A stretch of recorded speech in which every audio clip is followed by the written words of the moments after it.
Hi, I'm John Wright from Wright Painting, and I'm here to talk for a couple of minutes about wallpaper stripping. Sometimes in our homes or businesses we may have wallpaper that had either been put on by yourselves or by previous homeowners, and you decide to take it off. It can be a very simple process or it can be a very hard process depending on certain factors. For the most part, most wallpaper comes off pretty easy. The whole key is that what's underneath before it was put on was either sized or sealed, so that in the wallpaper stripping process it becomes much easier to remove the wallpaper and glue without damaging your walls.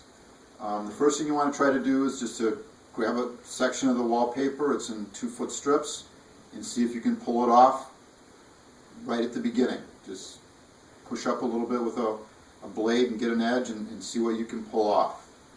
Sometimes it comes off and there will be a backing on the wall. That's where the glue resides. It looks like a brown paper, and that needs to be soaked. The whole key is to reactivate the glue so that you can easily remove that off. Sometimes it'll come off just by pulling it. Other times you have to use blades, little scrapers to scrape the area to get it off as it comes. We always use hot water and some form of wallpaper stripper. We prefer to use chopped concentrate, which you can probably get at JC Licht or maybe even Home Depot, something like that. Again, the key to removing this stuff, getting the glue off, is it has to keep getting soaked over and over again. We like to use little rollers, 6-inch shed resistant sleeves, and we will just roll the wallpaper stripper in hot water onto the wall. Always wanting to try to roll up as much as possible, because if you try to roll down, the water is just going to run down the wall, and you just have to run the roller down and then run it back up.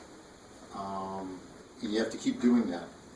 Several applications maybe have to be done, and then you work at the papers, the backing, slowly and surely. If you get everything off and there's still a lot of glue on the wall, which is the biggest problem that homeowners have. When you go to people's houses, you can have a lot of problems as a result of not getting the glue off the wall. So the glue you might have to work off a little bit differently. Maybe use some scrubbers or rags to try to get it to come off.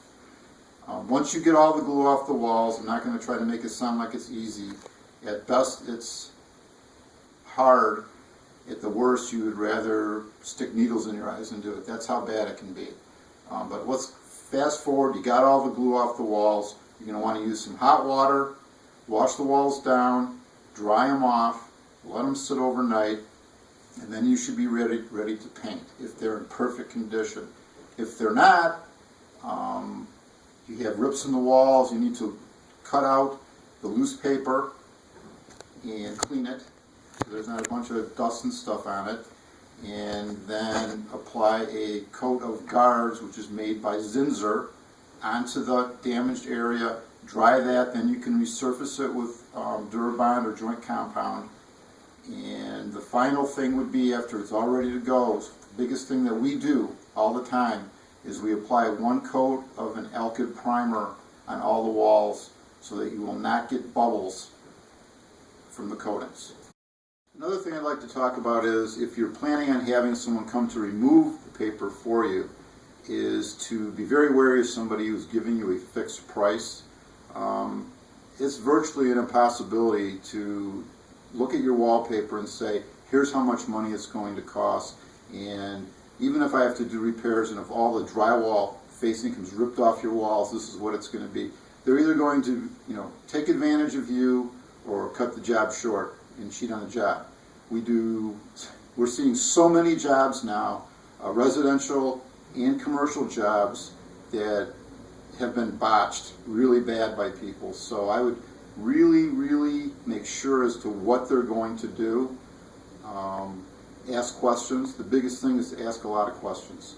How can you tell me what it's going to be? What are you going to do if this happens? That's all I can really say.